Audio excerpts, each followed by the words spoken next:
Hello and welcome to the shop. Today we have a fun project, but it was a little bit of a challenging project to get started, and let me explain why. I have this really nice piece of red coolibah burl, but as you can see, no real way to mount it between centers because of this surface, and I definitely want to take advantage of this natural edge. So my solution was to use a tool that I got from Best Wood Tools, and that is this 2-inch faceplate with a number 2 Morse taper on it. So this shrunk. Obviously it wasn't, it's not real straight, but I had one fairly straight edge to reference. So I used a T-square and got a fairly square line around it, got it fairly squared up, took it to my belt sander, leveled it off, and then used my center finder, found center, used my compass, and mounted this wonderful little 2-inch faceplate, which is extremely useful. This way I can get it into the lathe. It's held very firmly, and I will use a tip here to get in as close as possible here to the center. It's not really going to do much but stabilize it while I get it round. And then as I, of course, hollow down into this, that'll be removed.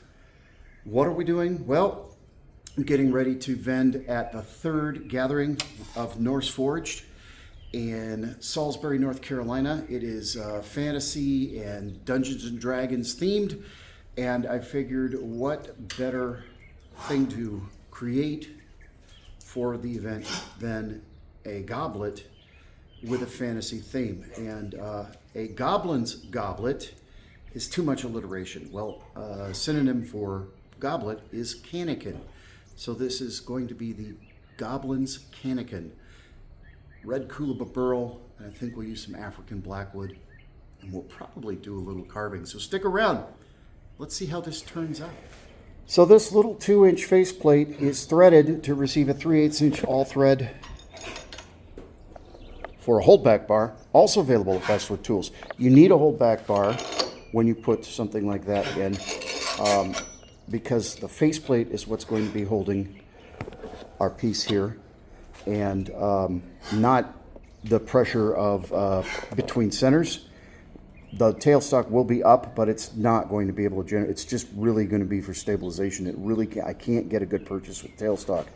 And then I'm going to be hollowing things, so it's going to be just the faceplate.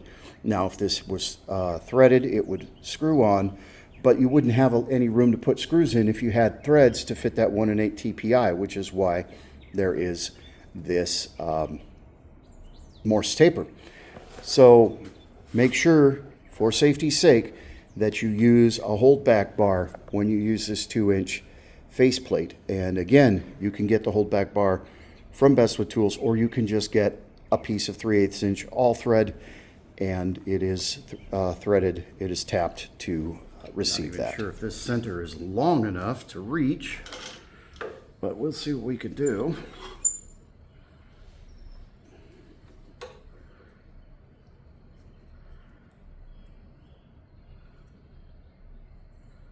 All right, so we've just got some pressure.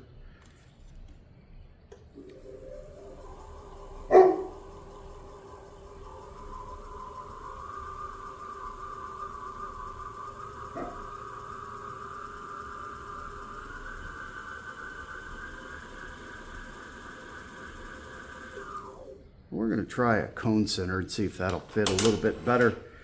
I'm not feeling confident about that. It's not riding very well. And again, I knew this was going to be part of the challenge of this piece. The faceplate is definitely what's going to save it. And this cone center may not be long enough to get in there, but we shall see. We shall see. Let's bring it in. Maybe. We can get one of those little facets to kind of grab in there. Well, we're still going to get...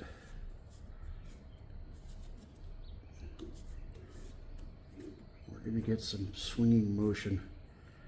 Not real happy with that. Not happy with that at all. Now this whole part is going to be turned away. So I think what I'm going to do is we're going to make a little soft touch, just a little wooden piece that'll go over this. We're going to cut it at an angle and we're going to hot glue it in the center just so that there's some support here. The whole point is just to have some support while we get this balanced and round. I don't feel comfortable. Well, let's see.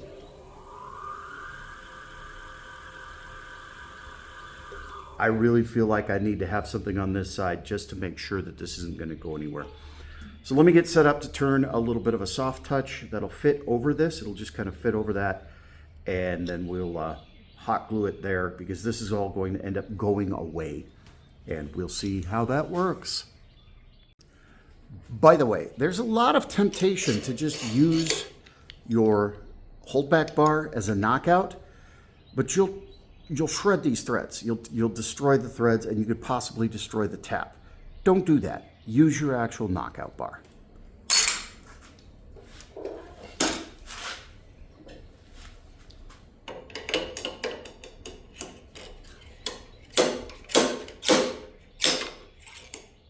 Much better, and it doesn't destroy the threads. All right, so I have this little cut-off piece of box elder. Not very big. There's not a lot I can do with it. I mean, there are a couple things I can do with it, but it's going to be very useful to turn into my little soft touch, or my little soft, I don't know what you want to call it. Soft touch works. Little center hold there. So what we're going to do is just flatten the surface off, cut it to fit over this, and then we'll just kind of shape it down into a little column and part it off, and then we can do our hot glue magic.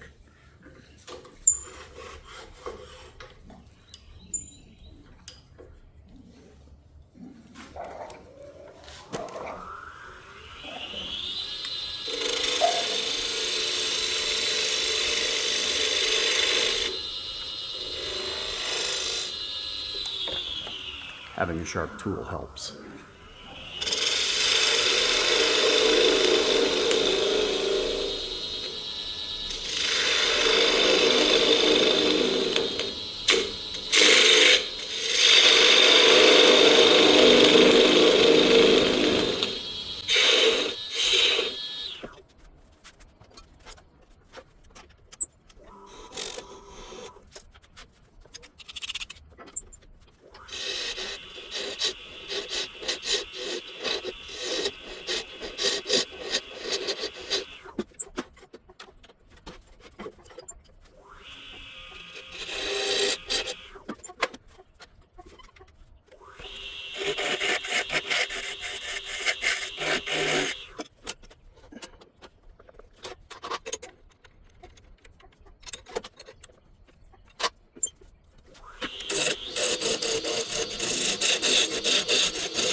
All right, so we have kind of our little soft touch to fit over the tail rest, an extension, but we have kind of an extreme angle to deal with here with the surface of our piece. So we're going to kind of approximate it. We're not going to get exact. It doesn't necessarily need to be exact, but if we can put a bit of a similar angle on here, then the hot glue surface is going to just be a little more effective. It's going to have a little bit more binding strength. We're going to get a guesstimate here. We can't really be exact because of the live edge nature. It's just not, it's not perfect. It's wild. But we can get an idea, kind of sketch parallel here, just eyeball it. So roughly, very rough. Close enough to make it work. We're going to lock the spindle using the indexing wheel. That's built in on this lathe. If you don't have an indexing wheel on your lathe, there are a multitude of ways to make one. You can go to worldwidewoodturners.org and find a video demonstration as well as plans to make yourself an indexing wheel and a holdback for that wheel, or a stop bar. You can also find plans for the stop bar with photos in the Worldwide Woodturners newsletter, also available at worldwidewoodturners.org. Okay, so we have a very rough approximation of the angle. That's going to get us close enough in there that we can get some hot glue on there and kind of just give ourselves a little between center stability while we round it. Once it's round, it's not going to necessarily need that much stability. Plus, we're going to hollow it, which is going to end up making this piece very much lighter. So as you can see here, what we've created is an approximation of that angle. We're going to fill that in with hot glue. That's just going to give a little bit of extra stability to make me feel a lot more comfortable while getting this into round. The safest way to hold a piece of wood on the lathe is between centers. So having some center support here will make me feel a lot more comfortable that I'm not going to end up launching this piece off of the faceplate, which it shouldn't do anyway, but it's a lathe and it's going to be spinning very, very fast, and unpredictable things happen. So we're going to try to control that as best we can.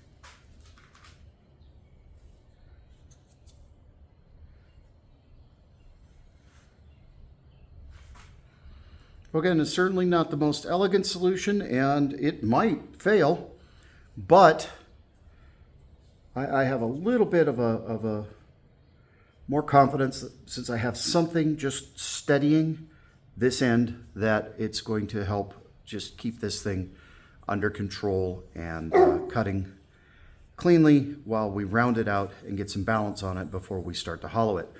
Whether or not this is going to be effective, we'll see in a few minutes. But I couldn't think of a better plan at this stage in the game. So here we have it. This is my solution to get it between centers and just give it a little bit extra stability. All right, that hot glue's had a chance to set up. We have a fairly firm support here. I don't know if it's going to help or not, but it makes me feel better to know that I have some sort of tailstock support. Let's go ahead and make this round.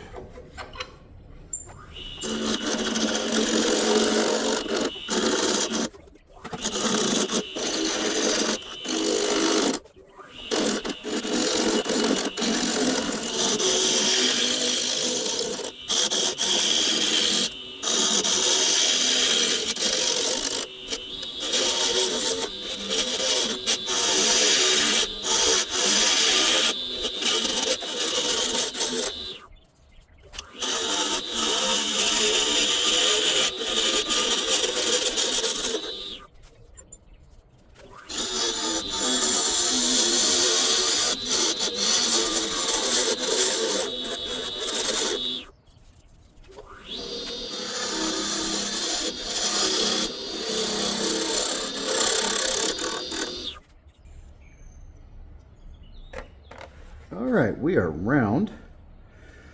Now I have to give myself a little bit of guidance.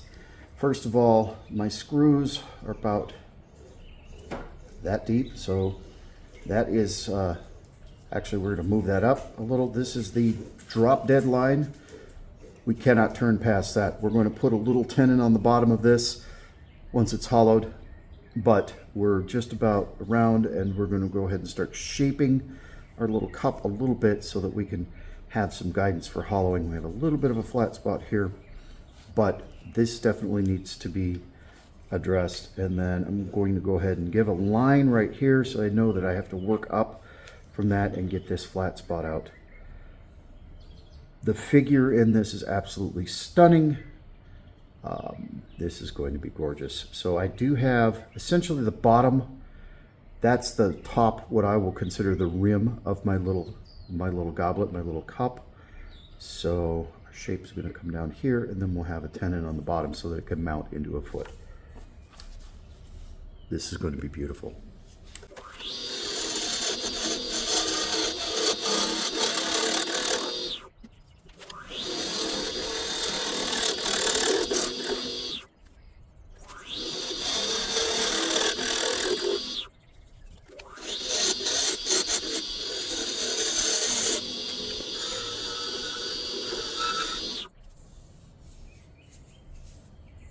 I really don't think I need to shape this part much more. Obviously, we're going to come down here and get the bowl, but we're ready to start dealing with the hollowing. So in case you were in doubt as to whether or not this offered any support, that's in there. That is solid. It flexes a tiny bit, but yeah, that actually was giving me support. So that was a good idea. It worked. I don't normally drill out a hollow form or a glass or goblet, what will you? But stability is of concern here, as well as safety. This is sharp. That's going to stay sharp. So we're going to go in with a 7/8 inch Forstner bit and just get down as far as we can before this, of course, becomes an issue. And then we'll get a little bit wider, and we're just going to step up slowly and see if we can't remove the bulk of the inside of this without removing any skin from my fingers.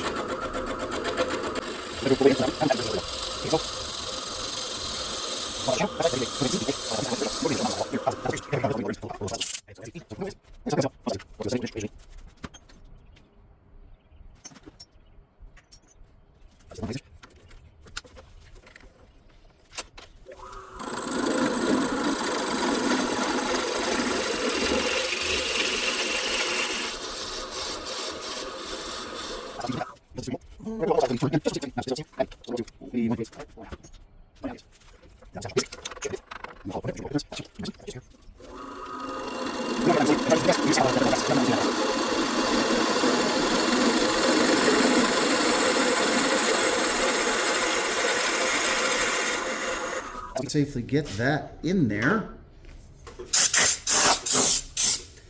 And I still have a significant amount of hollowing to do.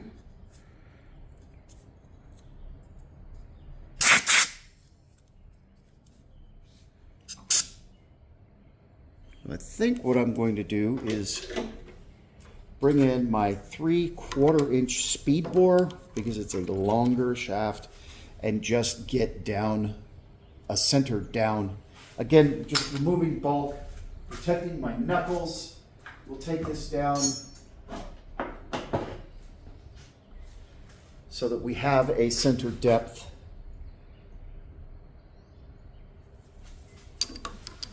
Just so that we know where we're working to. So this is just a speed bore drill bit. It's very sharp and a very fast cutter. It's not anything special or fancy, but it does the job. Now I've got that ½ inch. I've got a ½ inch of tip there that guides it. So we're going to go.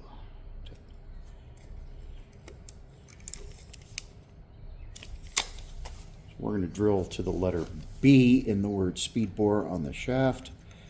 We'll just mark it.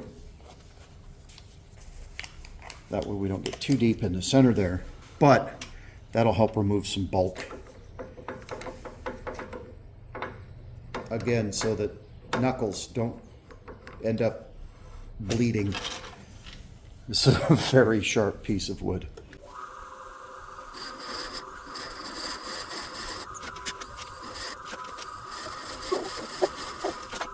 All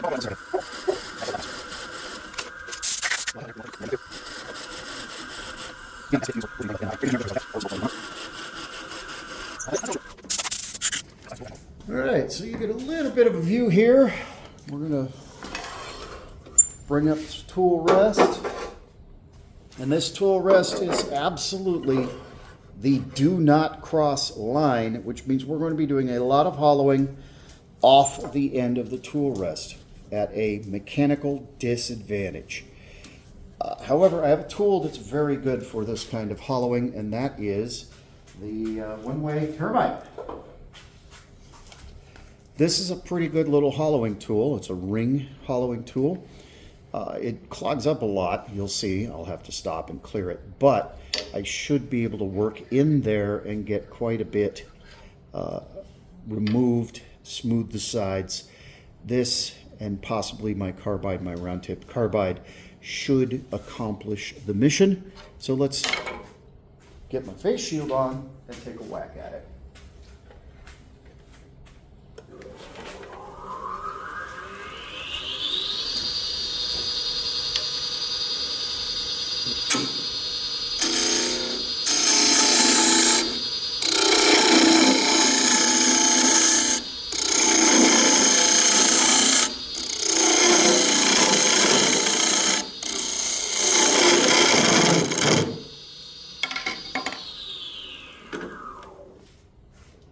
All right.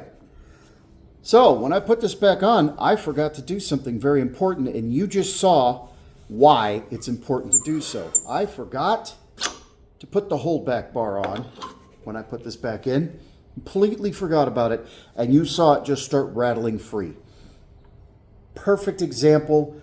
Lesson learned. Safety first. I missed it. I wasn't paying attention because I was focused on filming, and that could have been absolutely disastrous. Imagine this, razor sharp edges flying off the lathe with steel on the back end, or aluminum, but still with a chunk of metal on the back end, just to help give it a little bit of extra oomph. That was very nearly a major, major catastrophe. Thankfully, it felt like something was wrong, and it sounded like something was wrong, and you could see it shaking.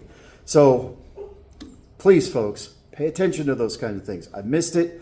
My fault. I was more worried about what the shot was going to look like, and I didn't think about my own safety. Lesson learned.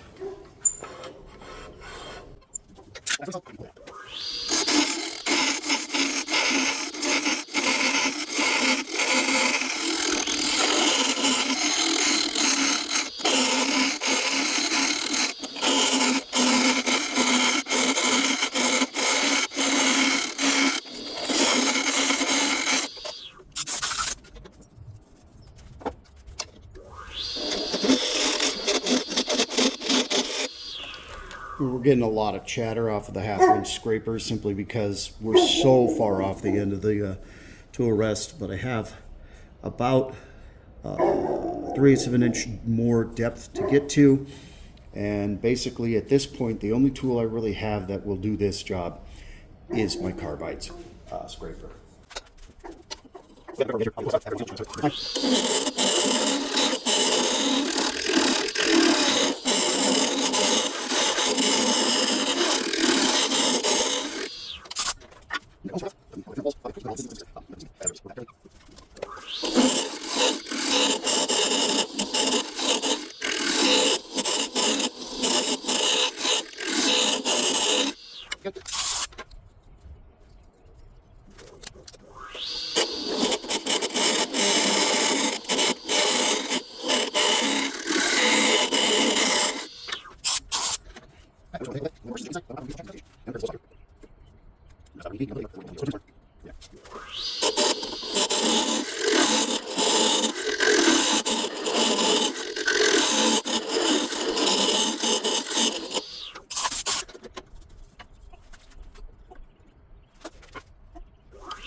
good.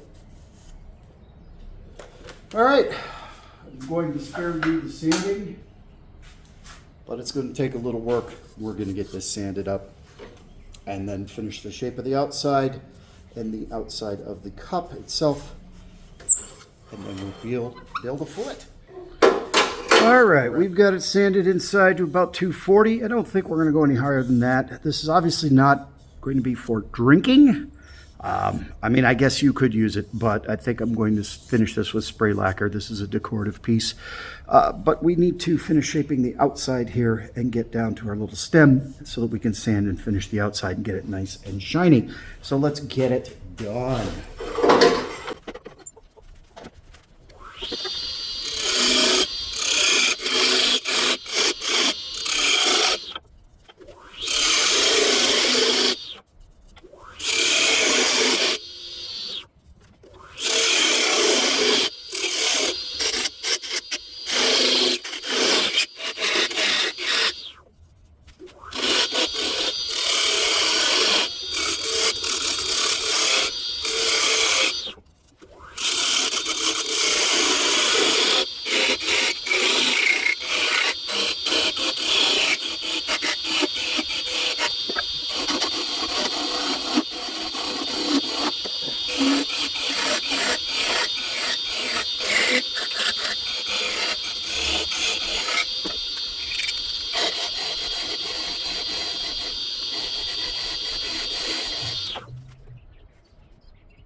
All right, we have 3/8 of an inch there. We're ready to sand and put some finish, and then we'll make the stem. But I'm very happy with where we've got this.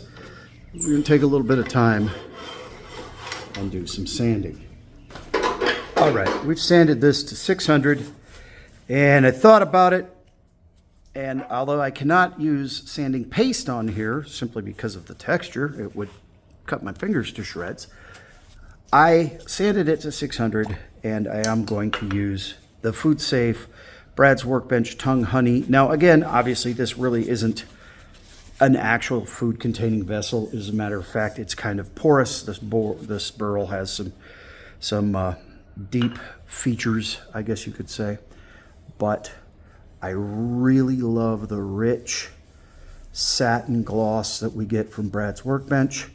This is pure tongue oil, not polymerized tongue oil, beeswax and carnauba wax, all of which are food safe. It is a polymerizing finish. Brad's Workbench, by the way, is the original wood turning tongue oil finish, designed specifically for wood turning.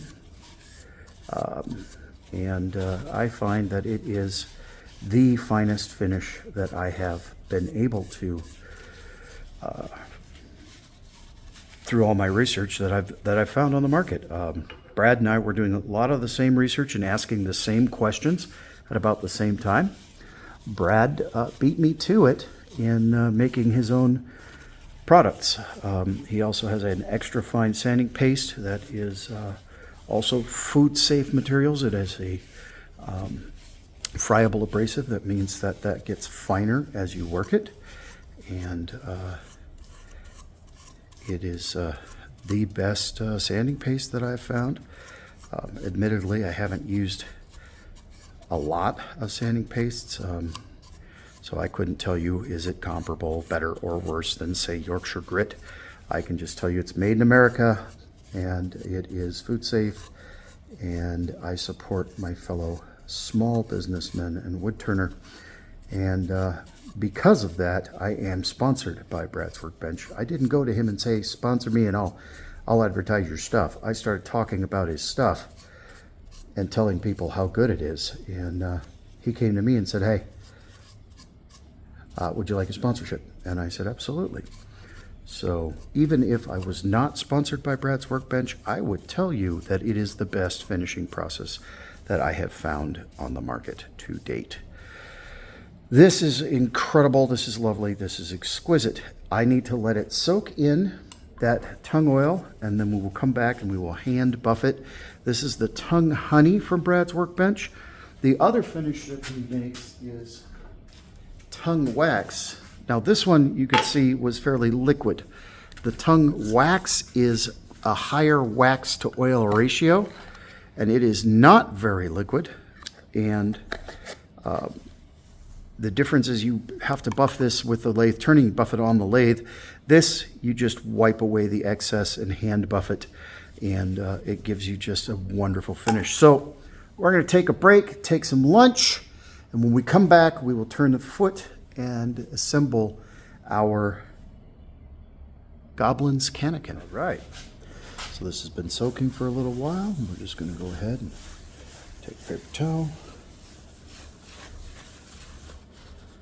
buff away the excess oil, and look at that gorgeous finish. It's just so nice.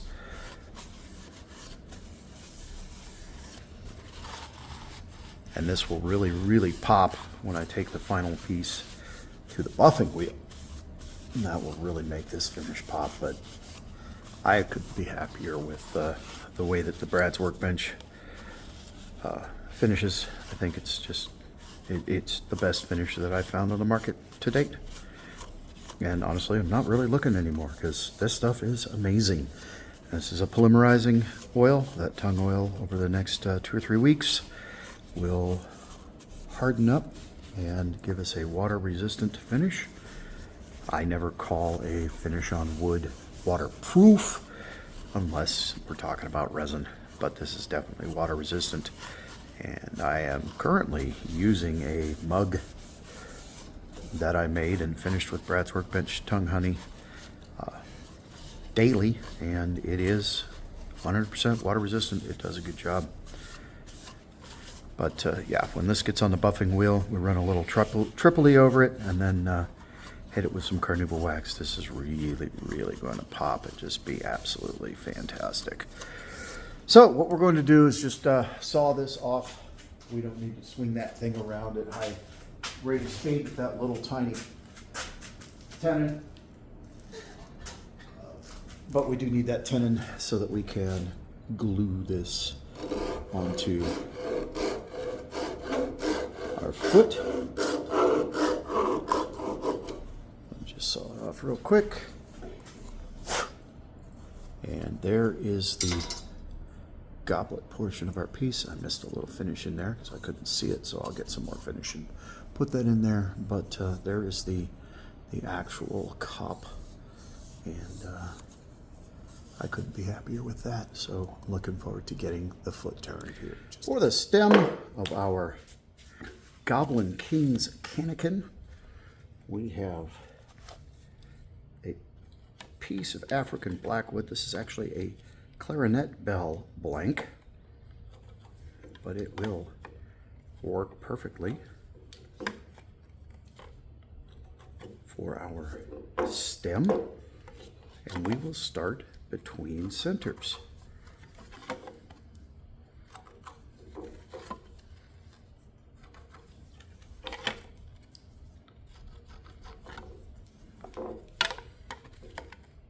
Okay, so we've got our centers roughly marked. We are going to put a tenon on the wide end. If you've worked with African blackwood, you know this is very dense, very hard. I have a little bit of a knot that'll get turned away. So I always like to really work hard and punch that center hole.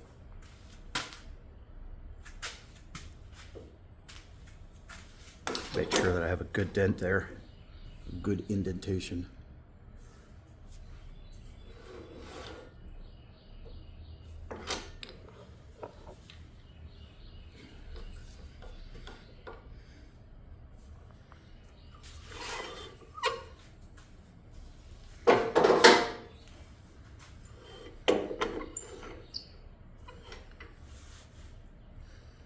We have a little tiny bit of sapwood here. That's cool. I don't know if I've ever seen that before with blackwood.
Okay, so we're at 3/8 of an inch. So we'll get the 3/8 of an inch Forstner bit and drill about 1/4 of an inch deep so that we have a place to glue our actual bowl to the set.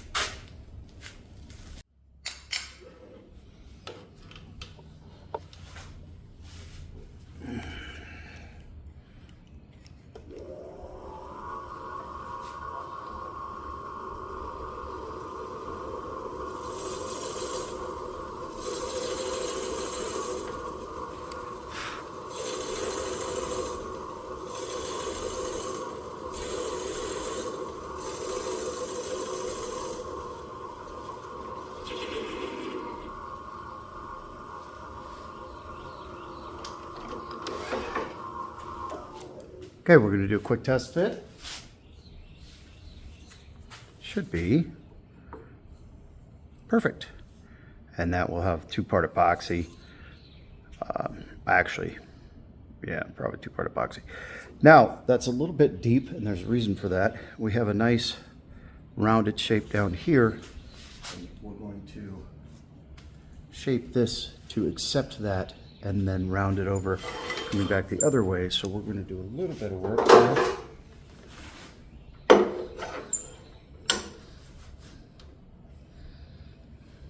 Very light cuts with the 3/8 inch spindle gouge.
You want to finish each little section because this is going to stay thin and it's going to go long and be tall. So we're gonna stop and sand about each inch. But we're also, while we have bulk here, going to do a little bit of carving. And this is where another absolutely incredible piece of equipment from Bestwood Tools comes in. and that is their carving stand, which comes with a base, and you can either mount into your workbench or onto, say, a 2x6 that you then would clamp down to your workbench, or we'll mount on your tool rest, which is what we're about to do.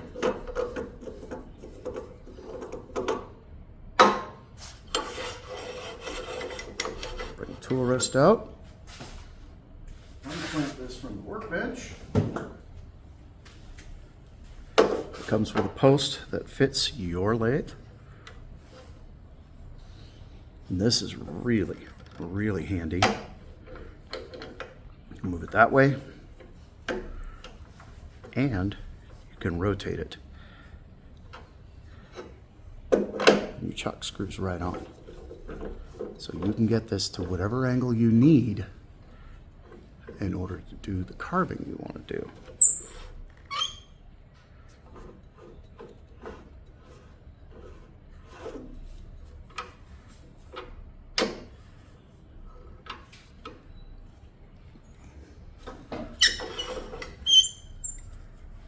Which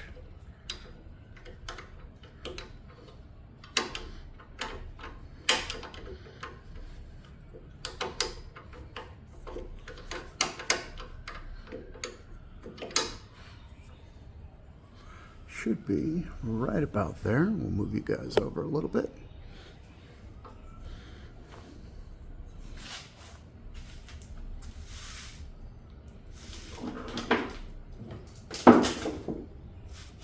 Got some Japanese rasps here, little wood rasps, and this one is triangular. That's what we want.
This stand makes that carving so simple. I can't express how easy it is when you can move your piece to pretty much wherever you need to in order to get your tools in there. That is so easy. It really makes a big difference. It makes it a lot simpler to do and enjoyable to do. So, again, when I tell you about a tool and I tell you I endorse this tool, it's because I use this tool, and I'm going to tell you this carving stand from Bestwood Tools is fantastic, and I would tell you that whether or not we had any kind of a sponsorship agreement. We do, but regardless, same as with Brad's, the reason I have a sponsorship with Bestwood Tools is because I've been telling everybody who will listen that the Bestwood tools that I bought were fantastic, well built, made in America, machined right in Tennessee, and they're just great tools. So check it out. It's worth the investment, and it will up your game.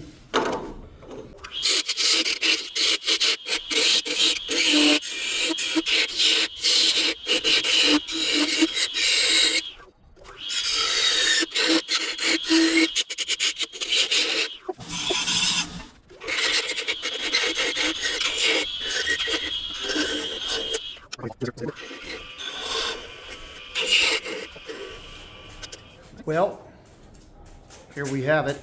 I brought you through everything but buffing it with carnauba wax. The Cannikin for a Goblin King. African blackwood and Australian red coolibah burl. I couldn't be much happier with this piece.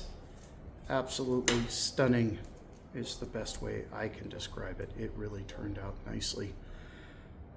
And I have a lot of African blackwood to scrub off of everything. So thank you for joining me. I hope you enjoyed this project, and I hope you enjoyed kind of the narrative style I decided to go with in making this project. Let me know if you liked it or not. Don't forget to hit that subscribe button. And remember, just one more pass means put the bowl gouge down.